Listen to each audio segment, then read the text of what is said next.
महाराष्ट्राचे मुख्यमंत्री एकनाथ शिंदे यांनी महिलांच्या सक्षमीकरणासाठी लाडकी बहीण ही योजना जाहीर केलेली आहे.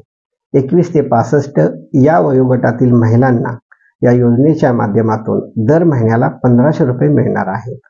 या योजनेबद्दल महाराष्ट्राचे मुख्यमंत्री आणि त्यांच्या सरकारचे सर्वत्र कौतुक केले जात आहे. खरं तर सुरुवातीच्या काळात योजना जाहीर झाल्यानंतर कागदपत्रांची जमवाजमव करताना महिलांची दमछाक झाली. सरकारने मग आणखी एक पाऊल पुढे टाकत यासाठी लागणाऱ्या ज्या कागदपत्र आहेत त्यांच्या ज्या अटी आहेत त्या शिथिल केल्या. उत्पन्नाच्या दाखल्याऐवजी पिवळे किंवा केसरी रेशन कार्ड व अधिवासाच्या प्रमाणपत्राऐवजी 15 वर्षापूर्वीचे रेशन कार्ड हे ज्या महिलांच्याकडे असेल त्या महिलांना सुद्धा या योजनेचा आता लाभ घेता येणार आहे. हे सगळे जरी खरे असले तरी मात्र समाज माध्यमांमध्ये या योजनेच्या बाबतीत संमिश्र अशा प्रतिक्रिया उमटू लागलेल्या आहेत.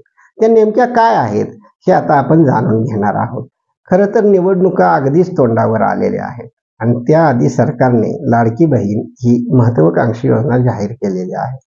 त्यामुळे भविष्याच्या दृष्टीने ती कितपत प्रभावीपणे राबवली जाईल या बाबतीत समाज माध्यमांमध्ये साशंकता व्यक्त केली जात आहे.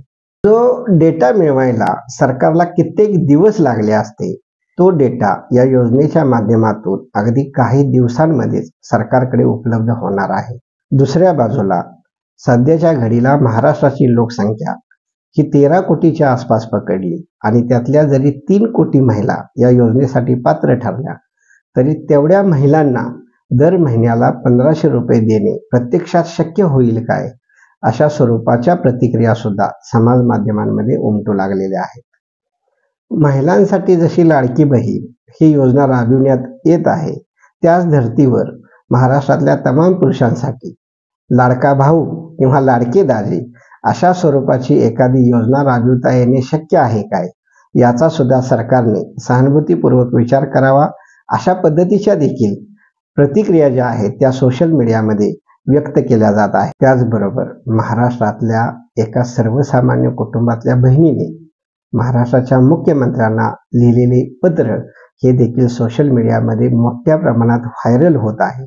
त्या पत्रात नेमके काय लिहिलेले आहे ते आपण बघूया. आदरणीय एकनाथ दादा शिंदे, मुख्यमंत्री महाराष्ट्र राज्य. पत्र लिहिण्याचे कारण की तुम्ही सुरू केलेली लाडकी बहीण या योजनेअंतर्गत आम्हाला महिना रुपये 1500 देणार आहात. पण दादा हे पैसे आम्हाला नको. याबद्दल तू गॅसचे दर कमी कर, विजेचा दर कमी कर, चांगले रस्ते तयार कर, ट्रॅफिकची समस्या सोडवण्याचा प्रयत्न कर, वाढलेली महागाई कमी कर, मोबाईल रिचार्ज कमी कर, जीवनावश्यक वस्तूचे दर कमी कर, शेतीची खते बी बियाणे यांचे दर कमी कर, बस रेल्वेमध्ये होणाऱ्या प्रवाशांच्या समस्या, गोरगरिबांच्या आणि सार्वजनिक समस्याकरिता हा पैसा वापर, जेणेकरून तुझ्या भावजींना पैशाची चणचण भासणार नाही. त्यांच्या कमी पगारात कमाईत पण तुझी बहीण सुखी राहील. दादा आणखी एक विनंती करते, तुझ्या लाडका भाचा भाचीची शाळेची फी पण कमी करता येते का बघ, जेणेकरून त्याला चांगले उच्च शिक्षण सुद्धा घेता येईल.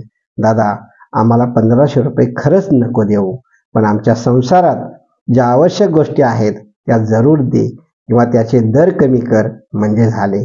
तुझी लाडकी बहीण अशीच सुखी राहील. तुझी लाडकी बहीण.